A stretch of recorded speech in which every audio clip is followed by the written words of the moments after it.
से I think कोई भी ऐसा बच्चा नहीं होगा जिसने जाने अनजाने कभी न कभी बचपन से बुखार की दवा नहीं ली होगी। लेकिन हम कोशिश करेंगे कि आज के बाद आपको इस बुखार की दवा की जरूरत ही ना पड़े, और केवल आपको ही नहीं, आपके मम्मी पापा को, भाई बहन को, और आपकी आने वाली जनरेशन को भी इस प्रकार की जरूरत ना पड़े। आज वास्तव में बेटा हमारा दुश्मन नहीं होता, पेन दुश्मन नहीं होता, बुखार दुश्मन नहीं होता।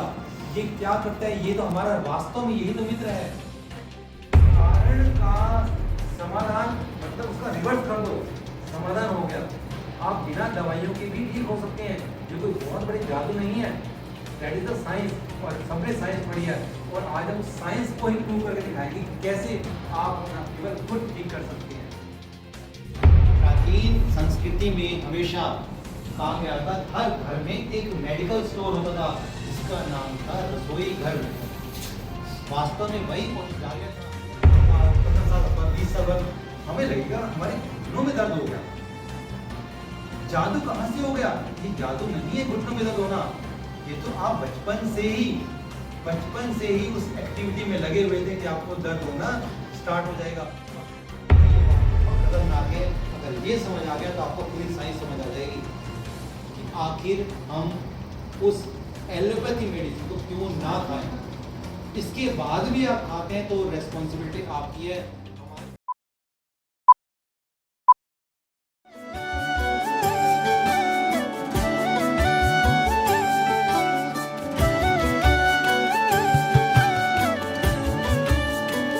पढ़ेंगे हम कि हमको कोई भी बहका न पाए, पढ़ेंगे हम कि हमको कोई भी लड़वा न पाए, पढ़ेंगे हम कि धर्मों के सही पैगाम क्या है, पढ़ेंगे हम खुदा क्या है, हमारे राम क्या है।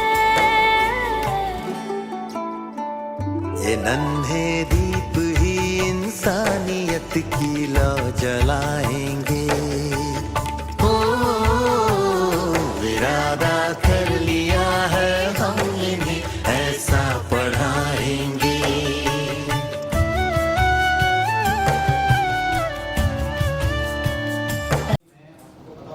एक तो बीच में कोई डिस्टर्ब नहीं करेगा कीजिए, और 3 बार गायत्री मंत्र को याद कीजिए।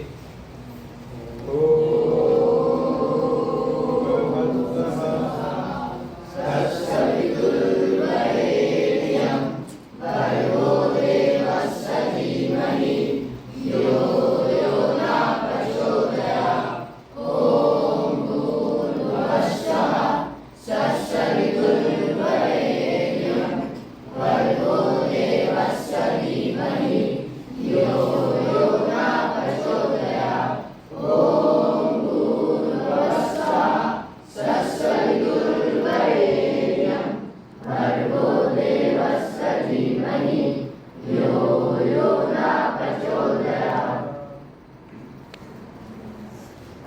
बेटा हम जो कोर्स लेके चल रहे हैं उसका नाम क्या है?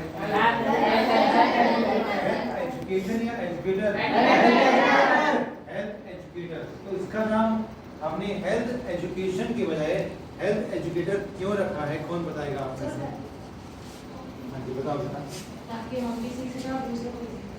ताकि हम भी सीख सकें और दूसरों को भी, क्योंकि एजुकेशन लेना इम्पोर्टेंट है, लेकिन लेने के बाद दूसरों को सब्मिट करना उससे भी ज़्यादा इम्पोर्टेंट है।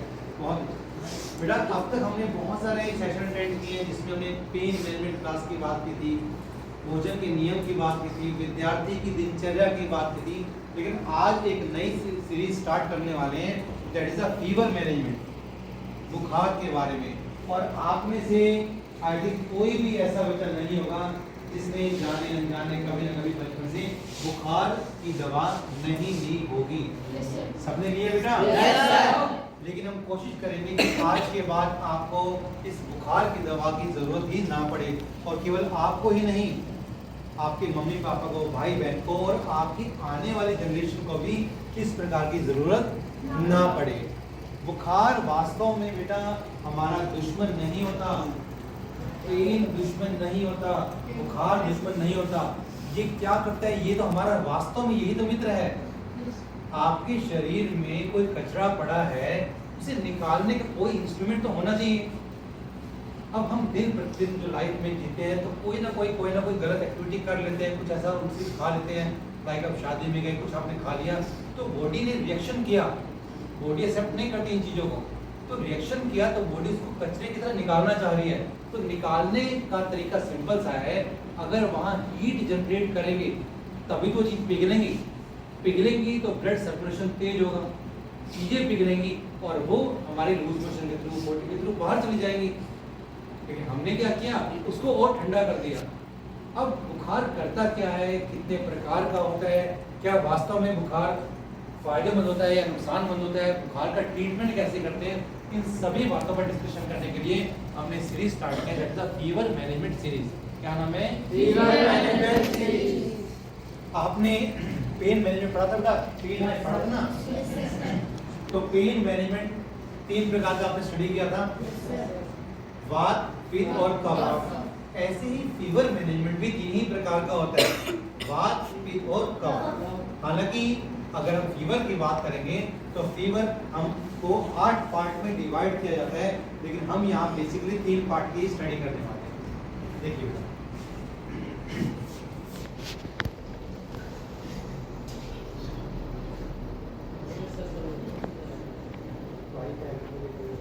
तो कौन सा टॉपिक है बेटा आज हमारा? बुखार को क्या बोलते हैं इंग्लिश में? फीवर बोलते हैं। अब सबने देखा होगा फीवर मैनेजमेंट के बारे में।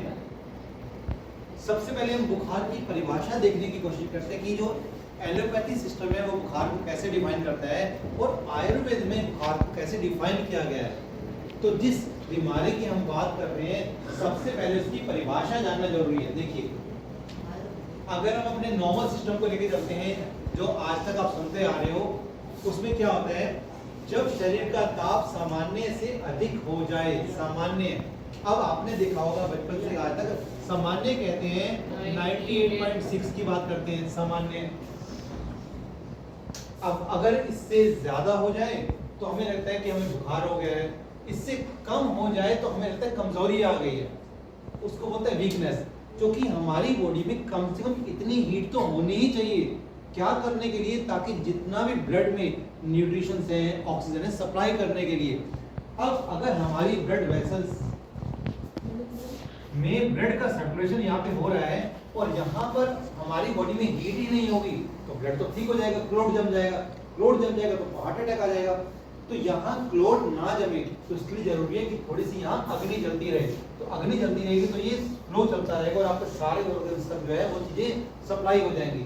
इसलिए हमारी बॉडी हमेशा मिनिमम 98.7 डिग्री फॉरेनहाइट, और अगर आप सेल्सियस की बात करते हैं, क्योंकि आपने देखा होगा कि आज एनवायरनमेंट में कितना तापमान है, तो जो नॉर्मल डेफिनेशन पढ़ते हैं वो सेल्सियस की होती है बेटा, जिसको हम नॉर्मली 37 डिग्री के नियर अबाउट बोलते हैं। तो अगर आपको लगता है कि 37 डिग्री इतनी हीट तो चाहिए, आपकी बॉडी में इतना टेम्परेचर नॉर्मली होना चाहिए, आपको ठंड क्यों लगती है? आपको देखा होगा जैसे ही टेम्परेचर 20 डिग्री, 10 डिग्री, 5 डिग्री हुआ आपको ठंड लगती है। रीजन क्या है? क्योंकि बॉडी को तो 37 मेंटेन करना था ना, बाहर ठंड थी। और अगर आपको लगता है कि गर्मी आने पर हमारा टेम्परेचर 37 से बढ़ेगा, बाहरी एनवायरनमेंट में टेम्परेचर जो है वो जैसे ही 40 हुआ, 45 हुआ, 50 हुआ, जैसे ही 1 डिग्री भी बढ़ेगा तो आपको पसीना निकल जाएगा। तो हमारी बॉडी में ऑटोमेटिकली थर्मल सिस्टम सेट किया गया है। उससे क्या लगता है कि जैसे ही आपके एनवायरनमेंट के अंदर 37 डिग्री से कम के तापमान होगा, लाइक अगर हमारे एनवायरनमेंट में 20 डिग्री का तापमान है या 10 डिग्री का तापमान है, तो हमारी बॉडी क्या करेगी? हीट को मेंटेन करने के लिए शिवरिंग करेगी। आप सर्दी में जब कांपते हैं, इसका रीजन ये है कि हमारी बॉडी को हीट नहीं मिल रही। तो हीट कैसे मिलेगी? तो कंपन से। तो जैसे ही आपको लगता है कि एनवायरनमेंट में 20 डिग्री का है, 10 डिग्री है, तो आपकी बॉडी कांपेगी और जैसे ही कंपन स्टार्ट होगी तो कंपन से हीट जनरेट होगी और हमारी बॉडी उसको फिर से 37 तक पहुंचा देगी। और अगर आपको लगता है कि एनवायरनमेंट के अंदर टेम्परेचर 37 से ज़्यादा 38, 40, 40, 41, 42, 50 बढ़ गया, तो आपकी बॉडी को चाहिए सिर्फ इतना तो जो अगर इतना ज़्यादा बढ़ गया तो हमारी बॉडी पसीने के थ्रू चीज़ें गर्मी बाहर निकाल देगी और फिर से उसको 37 पे फिट कर देगी। That is the management. लेकिन कई बार कुछ ऐसे ऑब्स्टेकल्स हो जाते हैं कि इसकी मैनेजमेंट में कुछ डिफरेंस आ जाता है। बॉडी बढ़ाना चाह रही है लेकिन बढ़ नहीं पा रहा है, कम कर तो कम नहीं हो पा रहा, तो कहीं ना कहीं कोई चीज़ अटकती है। तो जहाँ वो अटकती है दैट इज अ फीवर। तो जब शरीर का ताप सामान्य हम डिफाइन कर चुके हैं, सामान्य से ज़्यादा हो तो उस दशा को ज्वर या फीवर कहते हैं। यह रोग नहीं एक लक्षण मतलब सिम्टम है। क्यों है सिम्टम? इसका मतलब कहीं ना कहीं कुछ गड़बड़ी है, आप उसको टाइमली ठीक कर लीजिए। जो बताता है कि शरीर का तापमान नियंत्रित करने वाली प्रणाली शरीर में वांछित तरीके से काम नहीं कर पा रही है, क्योंकि हमारी बॉडी में जो थर्मोस्टेट लगा हुआ है उसका काम है मेंटेन करना। जैसे एसी, हमें लगता है कि एसी है या हीटर है, अपोजिट काम करते हैं। हमें लगता है कि बॉडी के अंदर बहुत ज़्यादा हीट जनरेट हो रही है तो एसी चलाते हैं। जब चलाएंगे तो धीरे धीरे करते हैं तो हीट यहाँ पे आ जाती है, हमें नॉर्मल फील होता है। उसके बाद जब ठंड लगती है इसका मतलब हमारा एसी का टेम्परेचर और कम हो गया। ऐसे ही सर्दी में कई बार ठंड बहुत होती है तो हीटर चलाते हैं। जब हीटर चलाते हैं तो टेम्परेचर बढ़ते बढ़ते यहाँ पहुँच जाएगा। लेकिन कई बार उस हीटर से बहुत गर्मी लगती है, मतलब टेम्परेचर और ऊपर बढ़ रहा है। तो हम इस पॉइंट पर आके हमें नॉर्मल महसूस होता है, और जिस पॉइंट पे आपके नॉर्मल महसूस हो रहा है that is the normal stage of mind. अगर डेफिनेशन आयुर्वेद के अनुसार दे तो आयुर्वेद इस बुखार को कैसे डिफाइन करते हैं, जब इसे समझेंगे तो शायद आपको आंसर मिल जाएगा। आयुर्वेद के अनुसार जब किसी कारण से शरीर में वात पित्त अथवा कफ बिगड़ जाती है तो शरीर उसे उसी सामान्य अवस्था में लाने के लिए जब शरीर सामान्य पूर्व निर्धारित तापमान के कुछ पॉइंट अधिक कर देता है तो उसे फीवर अर्थात बुखार कहते हैं। दैट मीन्स जैसे ही हमारी बॉडी में कुछ गड़बड़ी हुई, वात पित्त या कफ के कारण जैसे ही कुछ गड़बड़ी हुई तो बॉडी उसको फिर से सामान्य अवस्था लाने के लिए जो एक्टिविटीज करती है उस एक्टिविटीज का नाम, उस क्रिया प्रणाली का नाम ही बुखार होता है। That is the definition of fever. आपने ये थर्मोमीटर का शायद मार्केट में देखे होंगे बेटा, ये आपने सर देखे? ठीक है, बहुत बढ़िया। आपने देखा होगा जब थर्मोमीटर लगाते हैं तो एक छोटे पॉइंट के बाद एक साउंड आता है, बीप आती है। जब बीप आती है तो अगर उस बीप आने पर हमें लगता है कि दैट इज द 98.6 फिक्स है तो आपकी तरफ तो बिल्कुल ठीक है। लेकिन जैसे ही वो 98.6 से नीचे आ गया, 96 पे आ गया, 97 पे आ गया, तो आप देखिए शरीर में बहुत कमजोरी हो जाती है। तो डॉक्टर क्या कहते हैं कि आपको बहुत कमजोरी हो गई है। कमजोरी मतलब आपका ब्लड थिक हो गया है, ठंड के कारण जम गया है। जब ब्लड जम जाएगा तो ऑर्गन्स तक आपके न्यूट्रिशन को सप्लाई नहीं कर पाएगा ना, तो आपके ऑर्गन्स को ऑक्सीजन नहीं मिलेगी, और जब ऑक्सीजन नहीं मिलेगी तो आपके ऑर्गन क्या करना बंद कर देंगे। हमें तक कमजोरी है तो हम क्या करते हैं, गर्म चीज लेते हैं, मम्मी गर्म काढ़ा पिलाते हैं, गर्म चाय पिलाते हैं, कॉफी पिलाते तो हीट बढ़ती है। जब मोटा कंबल डाल देगी तो हीट बढ़ेगी, या धूप में बिठाएंगे तो हीट बढ़ेगी। कोई भी हो हमें थोड़ी सी हीट ही तो बढ़ानी थी, गोली नहीं खानी थी, हमें हीट बढ़ानी थी। अगर उस समय हम थोड़ी सी हीट बढ़ा देते, थोड़ा सा अदरक का काढ़ा पी लेते, थोड़ी काली मिर्च ले लेते, थोड़ा तुलसी ले लेते, कुछ भी ले लेते तो थोड़ी सी हीट बढ़ जाती। हीट बढ़ने से आपका टेम्परेचर उस 95, 96 से 98 आप ठीक हो जाओगे। तो सोचिए कहाँ जरूरत पड़ी गोली की, कोई जरूरत ही नहीं थी गोली। तो आपने देखा कि अगर टेम्परेचर इससे नीचे मिला तो आज आपको कारण पता लग गया। नीचे मिलने का मतलब आपका ब्लड क्या हो गया है, जम गया है, थिक हो गया है, वो ऑर्गन्स तक प्रॉपर सप्लाई नहीं हो पा रहा है। और थिक ब्लड को क्या करना है, हमें हॉट करना है, गर्म करना है, पिघलाना है ताकि वो चीजें चले। अब यहाँ पर आपको लगता है लहसुन है, थोड़ा सा लहसुन खा लो, ठीक हो जाएगा, कोई दिक्कत नहीं। आपका थोड़ा अदरक है, थोड़ा ले लो। अदरवाइज तुलसी से बढ़ा तो कोई इंस्ट्रूमेंट होता ही नहीं है, क्योंकि तुलसी में पारा होता है बेटा, जो हीट जनरेट करने में और पुशअप करने में बहुत हेल्प करता है। आप काली तुलसी ले लीजिए, कोई मरवा तुलसी, कोई भी तुलसी बनती है तो उसके आटे डाल के थोड़ी काली मिर्च डाल के उबाल के दे दीजिए। देखिए कोई ज़रूरत ही नहीं थी गोली की, और जो बचपन से हम गोली खा रहे हैं जिसकी कोई ज़रूरत नहीं थी। तो that is the management of lower fever. तो लोअर फीवर का पता लग गया बेटा। तो अगर आज के बाद 98.6 से कम हो और आपको कमजोरी है तो आपका दिमाग सेट होना चाहिए कि मुझे बुखार नहीं है, मेरी कमजोरी है, तो मैं इसे ठीक कर लूँगा। अब बढ़ते हैं आगे की तरफ। अब अगर ये लोग इससे आगे बढ़ते हैं तो क्या होता है, ध्यान रखिए। 98.6 हमें लगता है कि हमारी बॉडी मशीन है कि वो इतना ही रहना चाहिए, बिल्कुल रहना चाहिए, लेकिन आप बेटा थोड़ा बहुत ऊपर नीचे मौसम के अकॉर्डिंग चलता ही चलता है। तो अगर ये 98.6 से 7 हो गया, 8 हो गया, 99 इवन 100 भी हो गया तो कोई घबराने की जरूरत नहीं होती। फौरन भी तो 100 को ही नॉर्मल मानते हैं, वहाँ तो 100 से ऊपर जाने के बाद तो सोचते हैं, 100 तो सोचते नहीं है। जबकि हमारे यहाँ की बचपन से मेंटेलिटी बना रखे नहीं कि इतना 98.6 मतलब 6 ये है, 98.7 भी नहीं पहुँचना चाहिए। तो ये गलत धारणा पहले चेंज करो बेटा। बॉडी को क्या लगता है कि आज की जो खाद्य प्रणाली है, कई बार कुछ ठंडी चीज खा लेते हैं कि बॉडी के अंदर प्रॉब्लम होगी, या बहुत ज़्यादा हीट जनरेट करती है, या कुछ चीज़ें जम रही हैं, कोई भी रीज़न हो सकता है। तो किसी भी रीज़न से अगर आपको लगता है कि आपका बुखार बढ़ रहा है तो सबसे पहले तो हमें उसके कारणों को ढूंढना है। यानी कि कारण का समाधान मतलब उसका रिवर्स कर दो, समाधान हो गया। आप बिना दवाइयों के भी ठीक हो सकते हैं, ये कोई बहुत बड़ी जादू नहीं है। दैट इज द साइंस, और सबने साइंस पढ़ी है और आज हम साइंस को ही प्रूव करके दिखाएंगे कि कैसे आप अपना फीवर खुद ठीक कर सकते हैं। तो आगे बढ़ते हैं बेटा। तो थर्मोमीटर पता है बेटा क्या होता है? तो नॉर्मल फीवर किसे कहते हैं, हाई फीवर किसे कहते हैं, लो फीवर किसे कहते हैं बेटा? तो अगर 98.6 से कम होगा तो लो फीवर मतलब कमजोरी है, और इसके ऊपर होगा तो फीवर हाई फीवर मतलब हो जाएगा।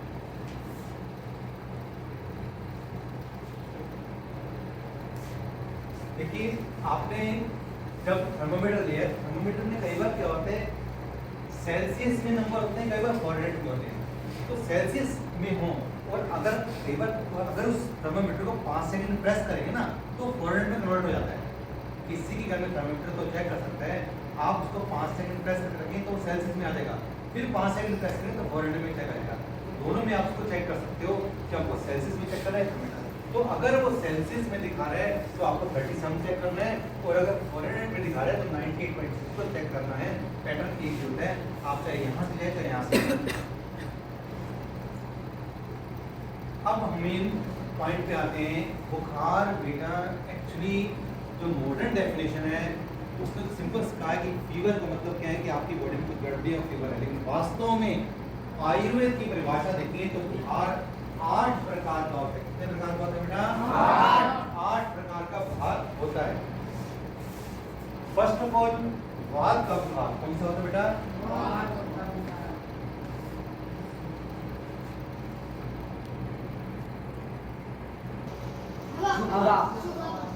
अभी आपको डेफिनेशन देते हैं। दूसरा होता है पित्त का, तीसरा होता है कफ का। ये 3 बुखार तो मेन है, वात का बुखार, पित्त का बुखार, कफ का बुखार। कई बार क्या होता है कि आपको ठंड भी लग रही है और हवा भी चल रही है, ठंड भी हवा भी। कई बार क्या होता है धूप भी होते हैं, पसीने भी बहुत निकलते हैं, तो उसमें क्या होता है कई बार कॉम्बिनेशन हो जाता है, वात के साथ पीठ हो जाती है, कफ के साथ वात मिल जाती है, तो कॉम्बिनेशन भी हो सकते हैं तीनों आपस में। उसके बाद एक होता है जिसमें तीनों ही मिक्स हो गए, वात भी हो गया, पित्त भी हो गया और कफ भी हो गया, दैट इज द भयंकर बुखार। यही टाइफाइड बुखार होता है जिसमें आपको तीनों चीज मिक्स हो जाती हैं, और इसको ट्रीटमेंट करना बहुत खतरनाक चीज है, बहुत ही खतरनाक। तो उसको भी आयुर्वेद थोड़े आराम से ठीक कर सकता है। और एक होता है आगंतुक बुखार। कई बार क्या होता है हम बहुत ज़्यादा कोई ऐसी चोट लगती है ना, कई डर जाते हैं अचानक, उसमें बुखार हो जाता है। या कई बार क्या होता है कि बच्चों को कुछ बताया था कल आपको करना है, अचानक बुखार हो गया। तो कोई भी रीज़न आपको डर लगने से बुखार होता है, अचानक चोट लगे तो आपको बुखार होता है, अचानक एक्सीडेंट तो आपको बुखार होता है, तो किसी भी रीज़न से बुखार होता है तो उसको आगंतुक बुखार क्या बोलते हैं? आगंतुक बुखार। लेकिन फिलहाल आज जो हम पढ़ने वाले हैं वो सिर्फ वात, पित्त और कफ के बारे में बात करेंगे। इसके अलावा जो 5 प्रकार के बुखार है बेटा वो आपकी एडवांस स्टडी होती है, क्योंकि तो उसको अलग तरीके से स्टडी करना होता है। अभी हम क्या करने वाले हैं, बहुत सिंपल तरीके से, बहुत सिंपल भाषा में सिर्फ उस बुखार की बात करने वाले हैं जो वास्तव में ज़रूरी है आपके लिए स्टडी करना। और इतना अगर आपने पढ़ लिया तो कम से कम 50 से 60% बच्चे तो होंगे या बुखार होगा कि आपको डॉक्टर के पास जाना ही नहीं पड़ेगा, आप खुद अपना ट्रीटमेंट कर सकते हैं और अपनी मम्मी पापा को सिखा सकते हैं।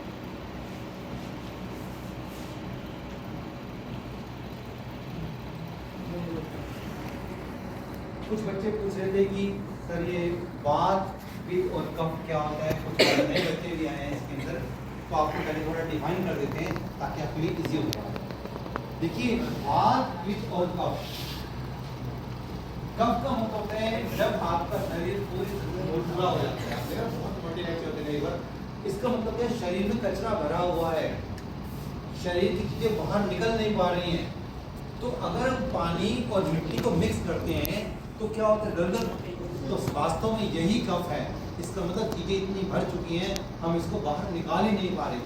अभी कुछ टाइम बाद हम एक सेशन लेके आएंगे मोटापे के लिए, तो वो भी हमारा 3 सीरीज में चलेगा कि मोटापे को कैसे ठीक करते हैं। अगर वो अटेंड कर लोगे तो कंफर्म आपको मोटापा भी बड़े आराम से ठीक हो जाएगा। तो उसमें हमने लिए ही सिर्फ वही बच्चे हैं जो मोटे हैं, पूरे स्कूल के वही बच्चे लिए जो बिल्कुल मोटे हैं, और फिर हम दिखाएंगे कि महीने 2 महीने 3 महीने की ट्रीटमेंट करने के बाद आप कैसे पतले हो सकते हैं। तो उसमें कुछ नहीं करना, हमें उस कफ को पिघलाना है।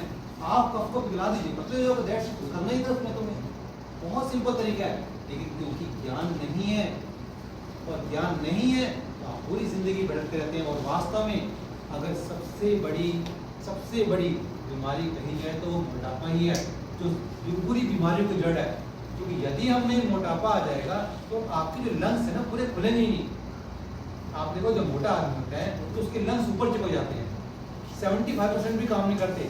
सोचिए अगर लंग्स खुलेंगे नहीं तो सांस कैसे लेगा, और जब सांस ढंग से ले नहीं पाएगा तो उसके अंदर ऑक्सीजन सप्लाई कैसे होगी। जब ऑक्सीजन सप्लाई नहीं होगी तो सर्कुलेशन कैसा होगा ब्लड का। इसलिए दूसरा, जब हमें लगता है कि मोटापा ज्यादा है तो पूरा प्रेशर आपके घुटनों पर आएगा। अब सोचिए एक हमने 30 किलो की चीज को लेकर भागना है और एक 100 किलो की चीज को, तो प्रेशर घुटनों पर आएगा तो बहुत बढ़ेगी ना। इसलिए उसका समाधान बेटा बहुत जरूरी है। चलिए वो नेक्स्ट आदमी डिस्कस करेंगे। पहले हम बात करने वाले हैं वात पित्त और कफ की, क्योंकि जब हमें पता ही नहीं है, हमें पहचान ही नहीं है वात पित्त कफ, तो हम ट्रीटमेंट किस चीज का करेंगे। ये ना हो कि पित्त का बुखार हो वात का ट्रीटमेंट कर दें, वात का बुखार हो तो कफ का ट्रीटमेंट कर दें। तो सबसे पहले तो आपको नेचर ऑफ फीवर फाइंड करना है कि आखिर बुखार वात का हुआ है, पित्त का हुआ है या कफ का हुआ है। तो मोस्ट प्रोबेबली 90% केस में जो इस प्रकार के लोग होते हैं उनमें कफ का ही बुखार पाया जाता है। वो जो दुबले पतले से होते हैं ना, बहुत ज़्यादा एक्टिव रहते हैं, बहुत एनर्जी रहते हैं, वो बेसिकली वात के केस में ही आते हैं। और जो बीच में आते हैं वो थोड़े से उपयुक्त होते हैं। इनकी पहचान कैसे करेंगे।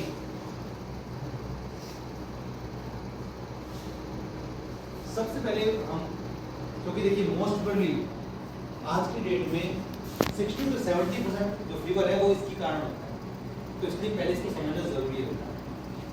ध्यान से देखिए कफ क्या है, कफ के कारण बुखार क्यों होता है, और क्या वास्तव में घर बैठे आप फीवर का ट्रीटमेंट कर सकते हैं। क्या आप बिना दवाइयों का फीवर को ठीक कर सकते हैं। आंसर है यस, क्या आप कर सकते हैं। बस क्या चाहिए इसके लिए, क्या चाहिए, सिर्फ ज्ञान। जिस दिन आप उस ज्ञान तक पहुंच गए तो शायद हो सकता है कि आपको छोटे छोटे फीवर के लिए डॉक्टर के पास भागने की जरूरत नहीं पड़ेगी। तो चलिए सबसे पहले कफ की पहचान कर लेते हैं। बेटा कफ का मतलब क्या होता है, जब पानी और मिट्टी मिक्स होती है तो वो एक दलदल बनाते हैं और दलदल को ही कफ बोलते हैं। कैसे पहचान करेंगे। अगर आपको लगता है कि बुखार है और बहुत ज़्यादा नींद आती है, ध्यान रखिए पित्त वाले केस में नींद नहीं आती है ज़्यादा, वात वाले केस में नींद नहीं आती है, क्योंकि वो तो बच्चे वैसे एनर्जेटिक होते हैं। जिस बुखार में नींद बहुत ज़्यादा है, बहुत ज़्यादा है, हर बार थकावट रहती है, तो जब आपको लगे कि बहुत ज़्यादा थकावट हो रही है और नींद बहुत आ रही है और कुछ खाने का मन भी नहीं करता, पेट भरा रहता है, तो आप समझ लीजिए कहीं ना कहीं आपका कफ का बुखार है। आप जीभ से पहचान कर सकते हैं, उसकी जीभ है हल्की सी व्हाइटिश कलर की हो जाती है उस केस में। अगर यहाँ पे वात का बुखार होता तो जीभ में कट पड़ जाएंगे, अभी आपको दिखाया जाएगा।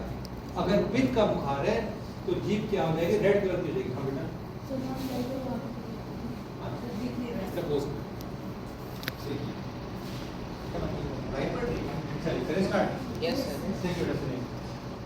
तो फर्स्ट ऑफ ऑल हम पहचानने की कोशिश कर रहे थे बेटा। अगर आपको लगे कि आपकी जो जीभ है, क्योंकि देखिए ना डॉक्टर जीभ चेक करता है, तो आप जीभ को चेक कीजिए। तो अगर हमें लगता है कि जो जीभ को चेक कर रहे हैं और जीभ हल्की सी व्हाइटिश कलर की आ रही है, देखिए अगर वो बहुत रेड कलर में आ रही है, पिंक कलर में ज़्यादा पिंक, तो इसका मतलब कहीं ना कहीं पित्त का बुखार है, वो हीट कर रेड हो गया है। अगर वात का बुखार होगा तो उस केस में क्या करने वाले हैं, वात वाले केस में वहाँ कहीं ना कहीं कट पड़े होंगे, क्योंकि सूखा बना ना। और अगर कफ का बुखार है तो कफ आपको जीभ से नजर आ जाएगी। अगर आपको लगता है कि जीभ के अंदर कुछ व्हाइटिश निशान है तो वहाँ से भी आप पहचान सकते हैं। उसके बाद कफ वाले केस में हमें पसीना वगैरह और पसीने के समय कुछ गंदगी है ना वहाँ निकलना चाह रही है, वो हल्की सी रीजनरेट होती है तो जल्दी बाहर निकलती है, तो वहाँ पसीना वगैरह बहुत ज़्यादा आपको देखने को मिलता है। उसके अलावा कफ वाले केस में आपको जुकाम वगैरह, हालांकि वात वाले में, पित्त वाले में जुकाम वगैरह बहुत कम होते हैं, बहुत ही कम, कई बार होते भी नहीं है जुकाम हो गया। लेकिन कफ वाले केस की पहचान आपको दिख जाएगी, जिसमें आपको बहुत ज़्यादा कफ निकल रही हो, बहुत खांसी हो रही हो और बहुत ज़्यादा जुकाम हो रहा हो, दैट मीन्स लिक्विड ही तो है, तो इसका मतलब वो कफ का बुखार है।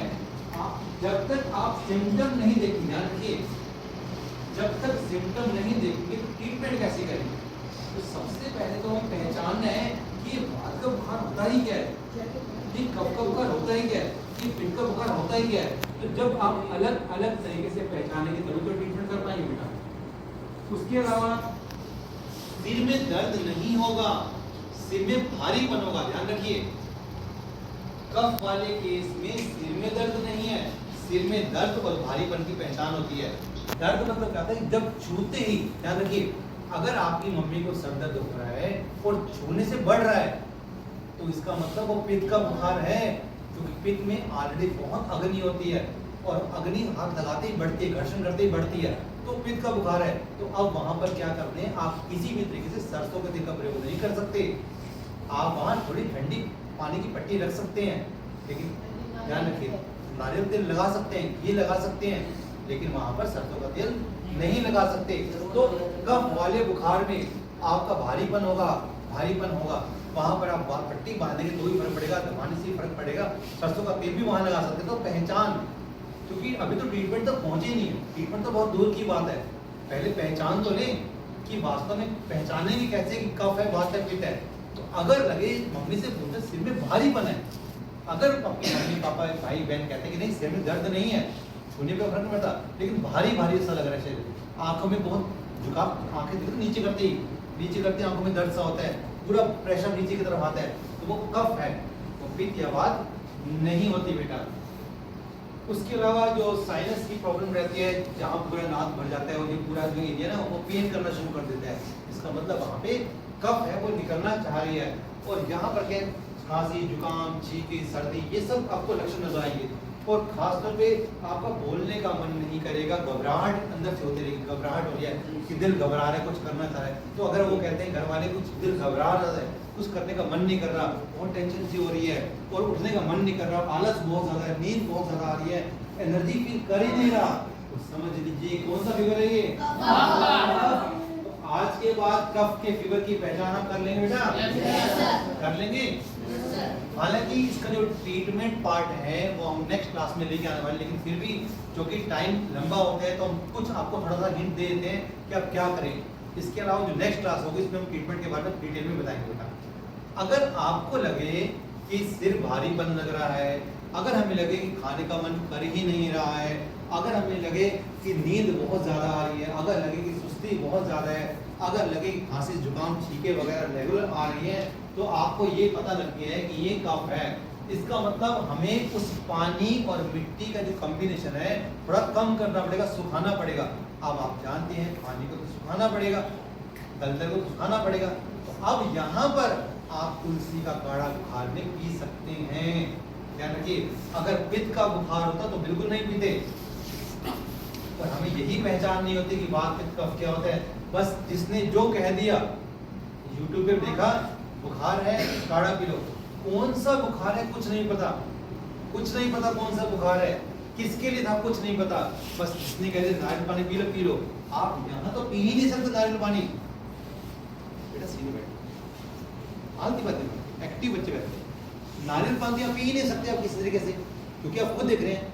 ठंडा पानी तो पी नहीं सकते क्योंकि आप खुद देख रहे हैं। तो सबसे पहले यहाँ पर क्या करेंगे, आप ठंडा पानी ऑन द स्पॉट बंद कर देंगे और गर्म पानी लेना स्टार्ट कर देंगे। वो भी कौन सा, पानी को पहले गर्म करना है, उसको उबालना है, उसके बाद उसको थोड़ा ठंडा करना है, तो पानी हल्का हो जाएगा, डाइजेस्टेबल हो जाएगा। क्योंकि जो कच्चा पानी हम घरों में आता है वो बहुत हैवी होता है और बुखार में वो पचता नहीं है, तो आपको उसको क्या करना है, पहले हल्का करना है, ताकि कुछ ना कुछ आपका ब्लड जो थिक हो गया था वो थोड़ा सा लूज हो जाए। इसके अलावा आपके घर में तुलसी होती है, आपके घर में अदरक होता है, आपके घर में काली मिर्च होता है, आपके घर में हल्दी होती है, अजवाइन होता है, ये सब चीज़ें आपको अवेलेबल होती हैं और ये सब चीज़ें रसोई में ही होती हैं। प्राचीन संस्कृति में हमेशा कहा गया था हर घर में एक मेडिकल स्टोर होता था जिसका नाम था रसोई घर।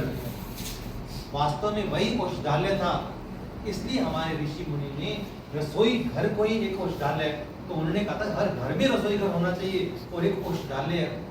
क्योंकि आपने देखा जो जिसका नाम हम बोल रहे हैं वो तो बचपन से मम्मी यूज कर रही है, बचपन से ही कर रही है, फिर हम बीमार क्यों हुए? रीजन क्या है कि जो खाना बनाया गया वो खाना सबको बराबर दे दिया गया। अब घर में हो सकता है कोई वात का हो, कोई पित्त का हो या कफ का हो, तो अगर वो इंसान वात वाला है और खाना बनाया गया हो सकता है उसको शूट करे और कफ वाले को शूट ना करे।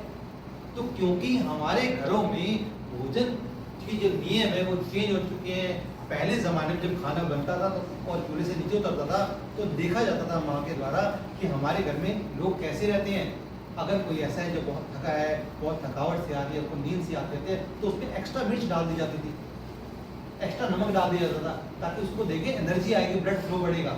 और अगर लगे कि बहुत ज़्यादा एक्टिव है, बहुत जलन सी हो रही है, उसको बहुत धूप से आया है, तो उसमें क्या था ठंड करने के लिए कुछ एक्स्ट्रा ठंडा चीज़ डाल दी जाती थी ताकि वो चीज़ें उसको दे दी जाती थी। खाना सेम होता था, लेकिन बाद में मसालों से कम्बिनेशन से हम ऐसा रूटीन बना देते थे, घर में सारे स्वस्थ रहते थे। लेकिन आजकल ये ऐसा कुछ भी नियम नहीं हो गया है, जिसकी कहानी ये लगातार समस्याएं बढ़ती चली जा रही है। तो अगर आपको लगता है कि ये समस्या है तो कफ की समस्याएं हैं, क्यों होती है थोड़ा इस पर डिस्कस कर लेते हैं कि ऐसा कफ की समस्या आई ही क्यों, कफ का फीवर आया ही क्यों। तो देखिए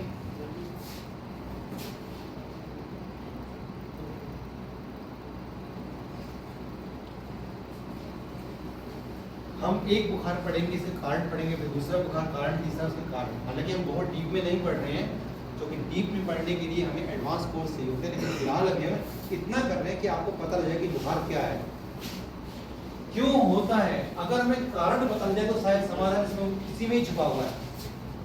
ठंड, सर्दी, जुकाम के कारण, अगर आपको लगता है कि सर्दियाँ बहुत ज़्यादा जैसे मौसम चेंज होने वाला है तो कफ के चांसेस ज़्यादा हो सकते हैं। तो जो बुखार ठंड के लगने के कारण होता है, सर्दी लगने से, जुकाम लगने से होता है, तो वो आपका कफ के कारण होता है। अगर आप कहीं शादी पार्टी में जाते हैं और ज़रूरत से ज़्यादा खा ही लेते हैं कि चलो गए तो है ही है, एक आध कुछ एक्स्ट्रा ले लेते हैं, पता नहीं अगली बार शादी पार्टी कब आए। जब हम रॉन्ग कॉम्बिनेशन करते हैं, हमें लगता है कि अभी तो मैंने कॉफ़ी पी थी, अचानक आप कोल्ड ड्रिंक पी लेते हैं, अचानक कोल्ड ड्रिंक पी थी आप कॉफ़ी पी आ जाते हैं, यहाँ गुलाब जामुन है तो आप गोलगप्पा खा लेते हैं। हमारी बॉडी मशीन नहीं है कि आप डाल रहे हो अचानक पहुंच रहा है, वो सारा स्टमक में ही जा रहा है, स्टमक से नीचे नहीं जाएगा इतनी जल्दी, उसे 3-4-5 घंटे चाहिए। तो अगर वो चीजें ठंडी डाली फिर गर्म, फिर ठंडी फिर गर्म, तो सोचिए ठंड गर्म से क्या होगा, कॉम्बिनेशन बिगड़ जाएगा, तो वो बॉडी क्या होगी, वहीं के वहीं स्टक हो जाएगी। दूसरा, मान लीजिए आप खाना खाते हैं और खाना आपने खा लिया और जब खाने के बाद निकलने आने आते हैं तो अचानक आपने बाद में कोल्ड ड्रिंक वगैरह पी के या कॉफ़ी वगैरह पी के की बजाय आप आइसक्रीम वगैरह खा के आ गए, तो सोचिए जो गरम गरम खाना बना था उसके अंदर आपने आइसक्रीम डाल दी, तो कैसे गलेगा, गलेगा ही नहीं। जब वो खाना नहीं गलेगा तो सड़ेगा, सड़ेगा तो क्या होगा, हमारी नसों के अंदर कफ अर्थात कच्चा माल इकट्ठा हो जाएगा, और जब कच्चा माल इकट्ठा हो गया तो हमारी बॉडी ब्लड सर्कुलेशन नहीं कर पाएगी। तो ब्लड सर्कुलेशन को बढ़ाने के लिए ध्यान रखिए, बुखार आता ही क्यों है, आखिर बुखार क्यों आया, उसका कारण ही तो ढूंढ रहे हैं। क्योंकि एक बार आप कारण तक पहुंच गए तो समाधान करना आपके हाथ में है। तो देखिए हमने क्या देखा, जब हमने खाना खाया तो उल्टा सीधा कॉम्बिनेशन करने से वो खाना गला नहीं बल्कि सड़ा, तो आपकी छोटी आंत, आपको पता है छोटी आंत के अंदर वो खाना फंस जाएगा। जब छोटी आंत में खाना फंसेगा, देखिए आपने पढ़ा हुआ है छोटी आंत में ऐसे फिंगर स्ट्रक्चर विलायस लगे हुए हैं, आपने साइंस पढ़े हुए सब साइंस। Yes sir. इस विलेज के अंदर क्या होता है कि एक छोटे छोटे छेद होते हैं जहाँ से खाना अंदर जाएगा, लेकिन ये छेद तब तक नहीं खुलते हैं जब तक, ध्यान रखिए, ये छेद तब तक नहीं खुलते जब तक आपका खाना पूरी तरह से डाइजेस्टेबल नहीं हो जाता। और पूरी तरह से डाइजेस्टेबल करने के लिए हमारी बॉडी अपनी हीट बढ़ाती है। अब मान लेते हैं आपके घर के अंदर इन्वर्टर लगा हुआ है और लाइट चली जाती है, तो क्या आप पूरे घर की लाइट जलाते हैं? क्या करते हैं? आपकी मम्मी कहते हैं, पापा कहते हैं, भाई कहते हैं जल्दी से सारी लाइटें बंद कर दो और एक जलने दो ताकि लंबा टाइम चले। सेम वही आपके साथ होता है। जैसे ही बॉडी के अंदर कचरा आ गया है, वो निकालना चाह रही है, नहीं निकल पा रहे, विलेज नहीं खुल पा रही है, तो हमारी पूरी बॉडी उस हीट को जनरेट करने के लिए हीट की चाहिए पावर, पूरी बॉडी की एनर्जी लाती है और स्टमक की तरफ एंट्री करती है और स्टमक को गर्म करने की कोशिश करती है। तभी लगाता है पेट को हाथ लगाते हैं, गर्म हो जाता है, स्टमक को गर्म करती है। अब गर्मी के लिए पावर चाहिए, पावर आपकी पूरी बॉडी से छीन ली गई है, तो आपकी बॉडी से पावर छीन ली गई तो आपको कमजोरी फील होती है। तो कमजोरी बुखार की नहीं है, वो इसलिए कि उसको हीट चाहिए थी। तो आपने क्या देखा, आपको हीट मिली, पावर जनरेट हुई और कुछ टाइम के बाद वो जो खाना है वो गलना शुरू हो जाएगा। जब खाना पूरी तरह से एब्जॉर्ब हो जाएगा, एब्जॉर्ब करने लायक हो जाएगा, तो ये जो पॉइंट है ना, ये खुल जाएंगे और खाने का जो न्यूट्रिशंस था वो धीरे धीरे अंदर आ जाएगा। इसकी रिपीट का ब्लड वेसल्स लगे होते हैं, ब्लड वेसल्स, और ये खाना जो है ब्लड वेसल्स में पहुंचना शुरू हो जाएगा और आप स्वस्थ हो जाएंगे। बहुत सिंपल तरीका था। तो इसका मतलब जो हीट बढ़ी, बुखार हुआ, वो क्यों हुआ? उस कच्चे माल को जो कि आप खा के आए हो। जब आप अननेसेसरी बहुत ज़्यादा खा लेते हो, जब आप बहुत ज़्यादा ठंडी चीज़ खा लोगे तो टेम्परेचर कम हो जाएगा ना, तो खाना गलेगा कैसे? क्योंकि हमें तो 38.7 चाहिए था, जब हम 90.7 चाहिए था, 37. तो अगर मैं कोल्ड ड्रिंक पी रहा हूँ, आइसक्रीम खा रहा हूँ, तो बॉडी 37 तक नहीं रहती, बॉडी 30 को 33 तक पहुँच जाएगी। जब बॉडी 35 तक पहुँची, 34 तक पहुँची, तो ठंड बढ़ेगी ना, और उस ठंड में तो खाना गलना ही नहीं था, गलेगा नहीं, सड़ेगा, सड़ेगा तो आपको बुखार करेगा। बुखार क्यों करेगा? तो मैंने बता दिया कि उसको गर्म करने के लिए बुखार। तो सोचिए क्या है, बोले की जरूरत थी? नहीं, इसको तो हीट करने की जरूरत थी। अगर आप घर में पड़ी किसी भी औषधि से आप थोड़ा सा हीट कर देते, जैसे घर में अजवाइन होती है, आपने देखा होगा काली मिर्च, अजवाइन बहुत जल्दी चीज़ों को तोड़ देती है। तो जब आप थोड़ा सा अजवाइन का पानी पी लेते, थोड़ा काढ़ा डाल देते, थोड़ा काली मिर्च डाल देते, थोड़ा अदरक डाल देते, थोड़ा लहसुन डाल देते, तो चीज़ों को तोड़ देती तो चीज़ें खुल जाती, एब्जॉर्ब करने लायक हो जाती। और जब वो चीज़ें एब्जॉर्ब करने लायक हो जाएंगी तो उस समय हमारी जो विनाइज है वो खुल जाएंगे। ध्यान रखिए।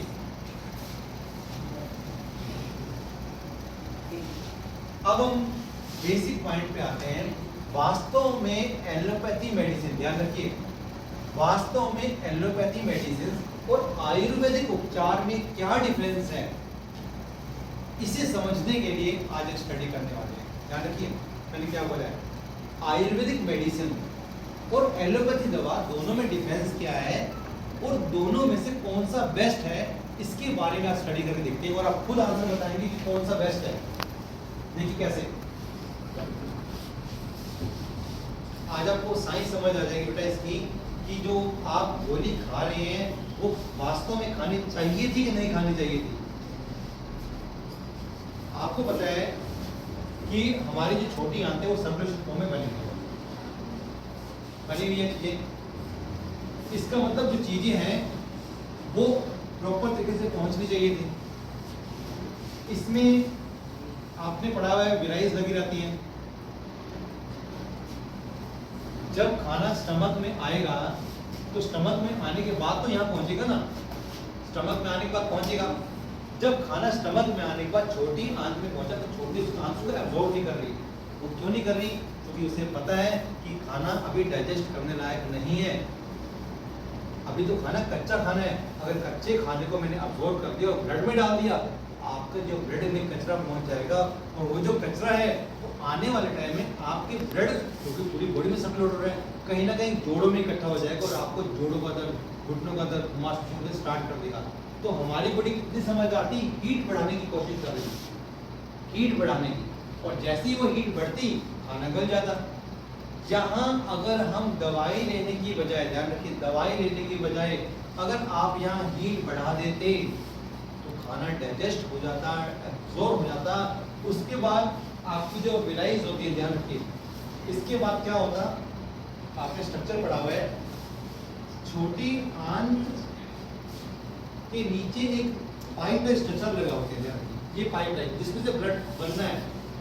खाना तो यहाँ पहुंचा, खाना आपका यहाँ पहुंच गया है और जब खाना आ रहा है तो यहाँ से अब्जॉर्ब करते जा रहे हैं और खाने के जो न्यूट्रिशंस हैं, खाने में जो न्यूट्रिशंस हैं वो इसमें से निकलकर आपके ब्लड में आने होते हैं।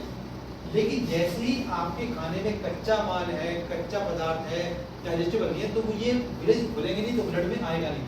तो धीरे धीरे हमारी बॉडी हीट बढ़ेगी, आयरन की शुद्धि आपने ली, वो हीट बढ़ाएगी और वो पूरी तरह खुल गई। जब खाना एब्जॉर्ब हो गया, अब ये खुलेगा और धीरे धीरे ब्लड अंदर आ जाएगा और वो हमारे ब्लड में चली जाएंगे और हमारा ब्लड ऐसे ही चलता रहेगा और हम लाइफ टाइम स्वस्थ रहेंगे। लेकिन अब ये बहुत सीरियस बात बताने वाला हूँ, वास्तव में ये बात बहुत खतरनाक है। अगर ये समझ आ गया तो आपको पूरी साइंस समझ आ जाएगी कि आखिर हम उस एलोपैथी मेडिसिन को क्यों ना खाएं।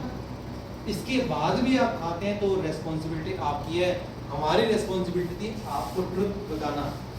उसके बाद आप क्या करते हैं, कैसे करते हैं, वो आपकी रेस्पॉन्सिबिलिटी। देखिए अब इस साइंस को आप ध्यान से देखेंगे क्या हुआ। बहुत डीप साइंस है, बड़े आराम से इस पॉइंट को देखना है।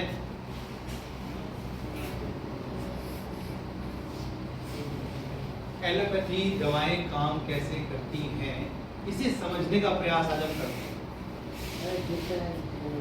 आपको पता है जो खाना है वो आ गया है और इसके नीचे ब्लड वेसल्स लगे हुए हैं। ये आपके ब्लड वेसल्स हैं, इसमें वेलेज लगी हुई है। आपको दिख रहा है बेटा? ये तब तक नहीं खुलेंगी, तब तक नहीं खुलेंगी जब तक आपके आंतों में पड़ा हुआ जो खाना है जो नहीं गल पा रहा है, जब तक हीट हो गया एब्जॉर्ब लाइक नहीं बनेगा। लेकिन जो एलोपैथी मेडिसिन है उसका काम ही यही है कि वो केमिकल स्ट्रक्चर के थ्रू इस विलेज को खोल देती है। अब जैसे ही उसने क्या देखा, देखिए हमारा आयुर्वेद क्या कर रहा है, उसको हीट कर रहे, एब्जॉर्ब करा रहा था। जब हीट बढ़ेगी, एब्जॉर्ब होगा, और टाइम लगेगा तब अंदर जाएगा। लेकिन उसने क्या किया, जाते ही पॉइंट पे काम किया और उसने इस पॉइंट को खोल ही दिया। उसने कहा कोई दिक्कत नहीं, जो भी कचरा वचरा सब निकाल के उसको बाहर उतार दो। तो सोचिए क्या साइंस की, उसने विलेज खोल दिया और जो भी कचरा था वो पहले ही से कचरा अंदर ही आ गया। अब जब कचरा अंदर आ गया तो ये तो खाली होगी फिर से। जब ये खाली हो गई तो ये चीज नॉर्मल हो गया। तो हमें लगा कि गोली खाने से बुखार उतर गया। गोली खाने से बुखार उतर गया, क्यों उतर गया? क्योंकि उन्होंने उस पॉइंट को, उस पर्सन को, ये जो रिसेप्टर लगे हुए हैं जो रिसीव करते हैं, उन्होंने उस रिसेप्टर को ही खोल दिया कि लो भाई आपको बुखार तो उतारना है, मैं एक काम करता हूँ, क्यों झंझट में पड़ते हो, क्यों गर्म करें, क्यों परेशान करें किसी को, एक काम करो उस रिसेप्टर को ही खोल दो। मतलब ताले को ही खोल दिया। हमारी बॉडी को ताला नहीं खोलना चाह रही थी। क्यों नहीं खोलना चाहती थी? पहले खाना गल जाए, पक जाए ढंग से, एब्जॉर्ब तब पकाएंगे ना, तब अंदर डालेंगे। लेकिन उसने क्या किया, उस रिसेप्टर को ही खोल दिया। अब उनके पास एक ऐसी केमिकल की है कि उन्होंने गोली डाली आपके अंदर, आपकी गोली स्टमक में गई, केमिकल निकला, केमिकल सीधा आंतों में पहुंचा और आंतों ने इस रिसेप्टर को खोल दिया और रिसेप्टर खोलते ही आपका कचरा आ गया आपके ब्लड के अंदर। और क्योंकि ब्लड में कचरा आ गया है ना, आपकी आंतें तो साफ हो गई हैं, पेट तो साफ हो गया, चीज तो चली गई, आप ठीक हो गए और आपको लगा आप ठीक हो गए। अब एक बार अगर ब्लड में कचरा आ जाए, ध्यान रखिए, वो जो गंदगी थी ब्लड में आ गई तो धीरे धीरे आपके ब्लड को खराब कर दिया है ना। ब्लड दूषित हो गया, ब्लड खराब हो गया, पिंपल निकल गए, मुहासे निकल गए, शरीर काम नहीं कर रहा। क्यों हो रहा है? क्योंकि वो जो गंदगी थी वो तो आपके ब्लड में चली गई ना। फिर धीरे धीरे वो गंदगी कहाँ होगी, जहां भी जोड़ मतलब गैप, यहाँ हमेशा गैप होता है, यहाँ गैप मिलेगा, उंगलियों में गैप मिलेगा, घुटनों में गैप मिलेगा, जहां भी जोड़ है वहां पे गैप होता है। क्योंकि यहाँ तो गैप मिलेगा ही नहीं ना, यहाँ तो गैप मिलेगा ही नहीं, यहाँ तो गैप मिलेगा ही नहीं, गैप तो घुटनों में ही मिलेगा, गैप तो जोड़ों में ही मिलेगा। जोड़ मतलब ज्वाइंट, ज्वाइंट मतलब गैप। तो अब वो धीरे धीरे ब्लड तो पूरी बॉडी से सब ब्लड हो जा रहा है, धीरे धीरे क्या हो गए, ब्लड के थ्रू गंदगी जा रही है और जहां भी उसे खड्डा मिलेगा खड्डे में डाल देगी।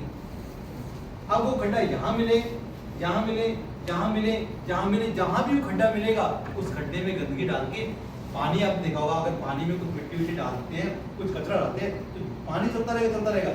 जहां भी रास्ते में खड्डा मिलेगी वहां गंदगी डाल के फिर चलता रहेगा ना, चलता रहेगा। अब वो खड्डा कभी तो भरेगा। अभी आप बच्चे हो, आपको पता लगेगा ही नहीं खड्डे में क्या हुआ है, क्योंकि बहुत फ्लेक्सिबिलिटी है ना। तो आपने क्या देखा, अरे बुखार उतर गया, ब्लड फ्लो चल रहा है, आप भाग रहे हो, पहले की तरह स्वस्थ हो गए। लेकिन उसने क्या कर दिया, उस खड्डे में कचरा डाल दिया। धीरे धीरे फिर आप कभी बीमार हुए, साल 2 साल में फिर प्रोसेस हुआ, फिर कचरा निकला, फिर खड्डे में गया, तो आपकी लाइफ में ये जो केमिकल सिस्टम है लगातार चलता रहेगा। तो 8 साल बाद, 10 साल बाद, 15 साल बाद, 20 साल बाद हमें लगेगा हमारे घुटनों में दर्द हो गया। जादू कहाँ से हो गया? ये जादू नहीं है घुटनों में दर्द होना, ये तो आप बचपन से ही उस एक्टिविटी में लगे हुए थे कि आपको दर्द होना स्टार्ट हो जाएगा। और फिर हम जाएंगे डॉक्टर के पास, डॉक्टर साहब घुटनों में दर्द हो रहा है, डॉक्टर साहब घुटनों में दर्द हो रहा है, जॉइंट में दर्द हो रहा है, कोहनी में दर्द हो रहा है, जहाँ भी दर्द हो रहा है, एसिड बढ़ चुके हैं, क्या करें? तो डॉक्टर साहब कहते हैं कि आपका यूरिक एसिड बढ़ गया है। कहाँ से अचानक आ गया? वो अचानक नहीं आया, इतने टाइम तक जगह पे गंदगी पड़ी चमक जाएगी ना, जम जाएगी तो क्रिस्टल बन जाएंगे और क्रिस्टल वहां इकट्ठे हो जाएंगे और उसके बाद जोड़ मुड़ेंगे कैसे? भाई अगर गंदगी नहीं है तभी तो मुड़ रहे हैं, जब गंदगी तो कैसे मुड़ेंगे? नहीं मुड़ेंगे तो रेडिश, देखा ना कईयों के गड्ढे रेड हो जाते हैं, वो कहते हैं बहुत पेन हो रहा है और हाथ लगाते हैं तो जलता है और घुटनों में उठ ही नहीं पाते, कहीं का बैठ जाए तो उठना उनके लिए मुश्किल हो जाता है। क्यों?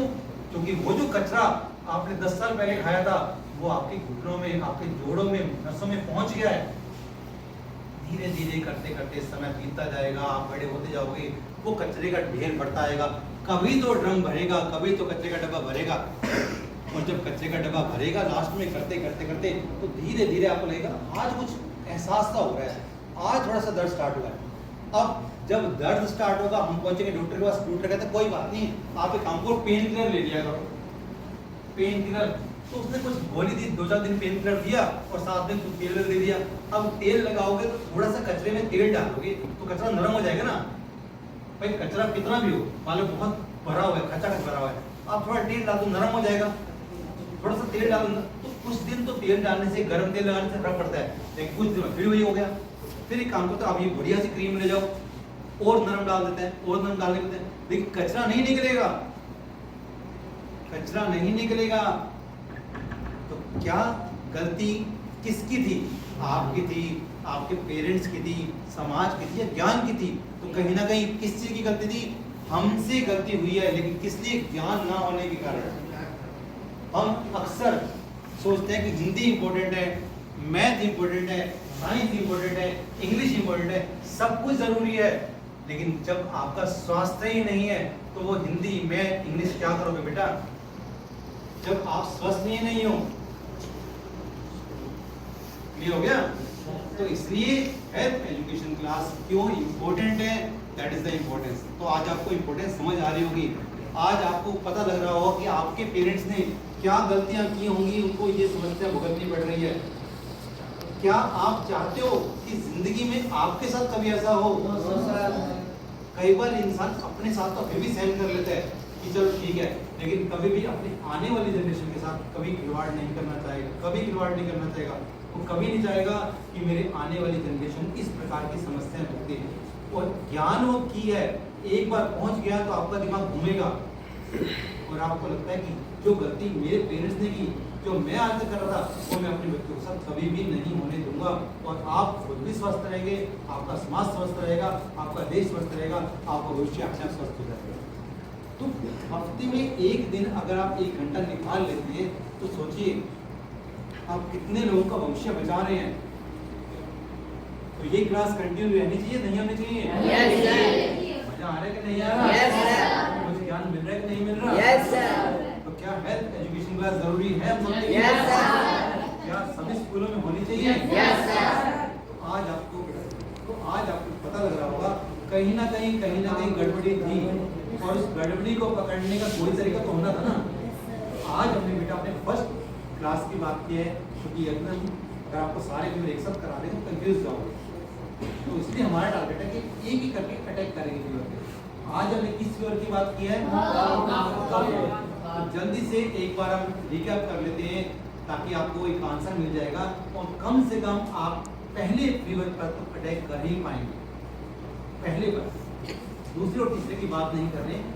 थोड़ा सा हिंट देता हूँ आपको नेक्स्ट क्लास का, तो आपको आइडिया हो जाएगा। जैसे आपने देखा होगा ना, जब नाटक बनते हैं तो लास्ट में एक रिकैप डालते हैं ताकि अगले का इंटरेस्ट बन जाए। तो आपको थोड़ा सा आगे के लिए थोड़ा ओवरव्यू दे देता हूँ ताकि अगली क्लास में आपके लिए आना कंपलसरी हो जाए, आपका दिमाग सेट हो जाए कि नहीं अगली क्लास में ये होना है, ठीक है। देखिए नेक्स्ट क्लास में हम करने वाले हैं पित्त के फीवर की बात करेंगे। पित्त मतलब हीट, तो यहाँ पे देखेंगे कि वास्तव में पित्त का फीवर क्या होता है। जो कफ में काम किया था वो बिल्कुल उल्टा करना है। जो काम आपने कफ में किया उसका बिल्कुल उल्टा कर देना। वहां पे कहा था हमने काली मिर्च लेनी है, अदरक लेना है, लौंग इलायची लेनी है, पुदीना लेना है, यहाँ पर वही नहीं लेना। अब सोचिए जब आप YouTube खोलते हैं तो YouTube ये तो नहीं बताता कि पित्त कफ बात। YouTube तो कहते हैं कि कुछ मत करो, आप एक काम करो नारियल पानी पी लो, कुछ मत करो आप एक काम करो अदरक ले लो, तुलसी ले लो। लेकिन कौन ले ये कोई नहीं बताता। कहीं आपने आपके घर वालों ने देखा कि बुखार उतारना है, एक काम करो यूट्यूब पे देखो बहुत सारे नुस्खे होंगे, तो आपने क्या देखा उतारा और नुस्खे पढ़े और फिर जब बुखार बढ़ गया तो उन्होंने कहा आयुर्वेद होता ही बेकार है, ये नुस्खे टोटके हैं, लगे तो लगे। टोटके नहीं है, असली साइंस तो यही है। ये टोटके नहीं थी, असली साइंस थी वास्तव में। लेकिन हमने उसको टोटके क्यों समझ लिया? क्योंकि हमें पता ही नहीं था कि जो नुस्खा बनाया गया था वो मेरे लिए था, मैं कफ वालों के लिए था, या पित्त वालों के या वात वालों के लिए। तो जब तक आप उस बेस तक नहीं पहुंचेंगे तब तक आप ट्रीटमेंट नहीं कर सकते। अदरवाइज किसी एक पेरेंट्स के बच्चे का इलाज होता है, उसने धनिया दिया ठीक हो गया, उसने दूसरे को बताया वो बीमार हो गया। तो गलती किसकी है? गलती उस ज्ञान की है कि पूरे ज्ञान के बिना अधूरा ज्ञान, पता है अधूरा ज्ञान नुकसान करता है। तो क्योंकि हम अधूरे ज्ञान के बेस पर सब कुछ ठीक करने की कोशिश करते हैं, नहीं, ज्ञान हो तो पूरा हो, नहीं तो काम ना। तभी आपने देखा होगा हम कोई ट्रीटमेंट डायरेक्ट नहीं बताते, हम कहते हैं पहले बताओ क्या हुआ आपके साथ, उसके बाद आंसर निकालने की कोशिश करेंगे ना। तो देखिए नेक्स्ट क्लास में डिस्कस करेंगे कि पित्त वगैरह क्या होते हैं, किस तरह से बढ़ता है, पित्त के लक्षण क्या होते हैं, और फिर पित्त वाला बुखार आए तो ट्रीटमेंट कैसे करना है। और ऐसे ही फिर हम पढ़ेंगे वात के बारे में। वात वाला बुखार क्या होता है? तो वात मतलब सूखापन, जिसमें आपको लक्षण अलग तरह दिखनी है कि आपकी जो जीभ है, जैसे कफ में जो जीभ थी वो बिल्कुल चिपचिपी थी, व्हाइट कलर की थी। लेकिन वात वाले में देखें तो आपको यहाँ पे कट वगैरह नजर आएंगे, शरीर सूख जाएगा उसके में। यहाँ पर उबासियां बोलते हैं, ध्यान रखिए कफ वाले में उबासी नहीं आती, लेकिन वात में क्योंकि गैस लगती है ना तो गैस निकलने की कोशिश करते हैं, ब्लड सर्कुलेशन, तो उबासियां बहुत ज्यादा आती है इस वाले केस में। यहाँ पर आंखें जो है ध्यान के वात वाले केस में थकावट से रहती है, लेकिन आंखें जलती नहीं है। और पित्त वाले में आपको आंखें जलती हुई नजर आएंगी, और कफ वाले में जो आंखें भारी भारी नजर आएंगी। तो बहुत सारे सिम्टम्स हैं। यदि आप एक साथ बहुत सारा खाना खा लेंगे तो हजम नहीं होगा ना, इसलिए हम कोशिश करते हैं कि पहले एक ही क्लास की बात करते हैं। तो जल्दी से हम रिकैप कर लेते हैं कि फर्स्ट ऑफ ऑल हमने बात की कि बुखार किसे कहते हैं। तो आप में से कौन डिफाइन करेगा बुखार किसे कहते हैं? कौन डिफाइन करेगा बुखार क्या है? अभी आपको डेफिनेशन दी थी, वात पित्त और कफ किसी भी गड़बड़ी से अगर हमारे शरीर में रक्त संचलन में कोई समस्या आती है और हमारा जो ताप है, जो बॉडी का नियंत्रण ताप है, वो निर्धारित सीमा से ऊपर या नीचे हो जाता है तो उसको हम बुखार कहते हैं। बॉडी का सामान्य तापमान कितना होना चाहिए? सेल्सियस में कितना होना चाहिए? सेल्सियस और फ़ारेनहाइट में कितना होना चाहिए? अगर हमारा बुखार 98.6 से नीचे होगा तो उसे क्या कहते हैं? कमजोरी कहते हैं। तो क्या वहाँ डॉक्टर के पास जाना चाहिए? और अगर 98.7 से ज्यादा हो तो क्या होगा? तो क्या जब जाना चाहिए? तो क्या आज आपने कारण समझा? तो सबसे पहला बेटा हमें कारण को समझना है। और अगर छोटा मोटा फीवर हो जाए के, हम बहुत डीप बात नहीं कर रहे, बहुत हाई फीवर की बात नहीं कर रहे, हम चाहते हैं कम से कम आप एक दो पॉइंट को तो सीखो। अगर 99 है, 100 है, 101 है, वहां तक तो पहुंचो। हम 102, 3, 4, 5 की बात ही नहीं कर रहे। वो ट्रीटमेंट भी है, लेकिन वो बेटा एडवांस ट्रीटमेंट में आएगा। लेकिन हम चाहते हैं कम से कम 99 फीवर हो या 100 फीवर हो, 101 कर भी तो उसको बुखार मत मानो। आप बस देख लो कहीं हीट का वाला तो नहीं है, कहीं वात वाला तो नहीं है, कहीं कफ वाला तो नहीं है, तो देख के ट्रीटमेंट कर देंगे। तो आपको हमने फर्स्ट क्लास के बारे में बताया, कफ के बारे में। तो सबसे पहले बात की कफ। तो बताइए कफ फीवर के लक्षण क्या क्या हो सकते हैं? कफ फीवर में क्या हो सकता है, लक्षण क्या है? कोई एक लक्षण कोई बताए? जीभ वाइट हो जाना। और कोई बताए? हाँ जी बताओ। ज्यादा नींद आना। थकावट बहुत ज्यादा रहती है, एक पॉइंट लाना हाँ बेटा बताओ कफ फीवर क्यों होता है? जब सर में ध्यान रखिए भारीपन, जहाँ जलन की बात नहीं करे, दर्द की बात नहीं करे, भारीपन की बात करें। हाँ बेटा बोलने का मन नहीं करता क्योंकि ना हैवी आ गया ना, लोड इतना बढ़ गया कि उठने का मन नहीं करता, बोलने का मन नहीं करता। बहुत बढ़िया। हाँ जी बताओ बेटा कफ फीवर क्या? खाना खाने का मन नहीं करता क्योंकि आदमी बॉडी ओवरलोड हो चुकी है ना, हमने अननेसेसरी कोई ऐसी चीज खाई है फिर आकर तो बॉडी ओवरलोड हो चुकी है जिसकी खाना खाने का मन नहीं करता है। हाँ जी आलस हमें बहुत ज्यादा आएगा, नींद आएगी, थकावट आएगी, तो वो कफ का फीवर है। अब कुछ कारण की बात करने वाले हैं, कोई भी आप में से बताएगा एक करके कफ का फीवर क्यों आ सकता है? कोई भी एक कारण बताए क्यों आएगा। हाँ जी बताओ बेटा। ठंड सर्दी जुकाम अगर लग जाए तो वो कफ का फीवर आता है क्योंकि ब्लड ठीक हो जाता है, सर्कुलेशन कम रहता है। बहुत बढ़िया। हाँ जी बताओ बेटा कफ का फीवर क्यों आता है? अगर हम आवश्यकता से अधिक खा लेंगे तो कफ का फीवर आएगा ही आएगा। हाँ जी ठंडा गर्म मिक्स कर दिया तो चीजें सर्कुलेट नहीं होगी। जैसे मान लेते हैं आपकी मम्मी है वो खाना बनाती है, सोच के देखिए वो खाना बनाते हैं, उन्होंने दाल बनाई बहुत बढ़िया एकदम मसालेदार और उसमें आप आइसक्रीम डाल के आप खिला रही है, खाओगे? तो सोचिए जब बाहर नहीं खाओगे तो अंदर भी तो वही हो रहा है भाई, खाना गया तो स्टमक में ही ना, अचानक ना कहीं गायब हो गया। लेकिन एक छोटी सी जीभ को खुश करने के लिए लास्ट में आइसक्रीम खा ही लेते हैं। तो खाने का नियम है खाना हो इस प्रकार के तो पहले खा लो, लास्ट में हमेशा गर्म खाओ। कभी भी रेस्टोरेंट जाते हो, देखिए रेस्टोरेंट में आप जाते हो आप क्या करते हो, पहले डेजर्ट से स्टार्ट करते हो और लास्ट में मीठा खाते हो। लास्ट नहीं, अगर खाना हो तो पहले ही मीठा खाओ ताकि कफ बढ़े, चीजें बड़े आराम से सर्कुलेट हो जाए। और जब लास्ट में करते हो तो आप थोड़ा सा गर्म सूप पी सकते हो। लास्ट में कुछ गर्म चीज ले लो तो लास्ट में लो ताकि खाना लास्ट में जाकर डाइजेस्ट हो जाएगा ना चीजें। ये हो गया। और कोई बताना चाहेगा बेटा आपने से कफ का फीवर क्यों होता है? आप बताते हो कौन बताना बेटा कफ फीवर की कारण कौन बताएगा? कोई भी पॉइंट। मौसम, क्योंकि मौसम अचानक चेंज होता है और कोई तो ब्लड ठीक हो जाएगा, ठंडा पड़ जाएगा, ठंडा पड़ेगा तो चीज सर्कुलेट नहीं होगी, सर्कुलेट नहीं होगी तो आपको बुखार आ जाएगा।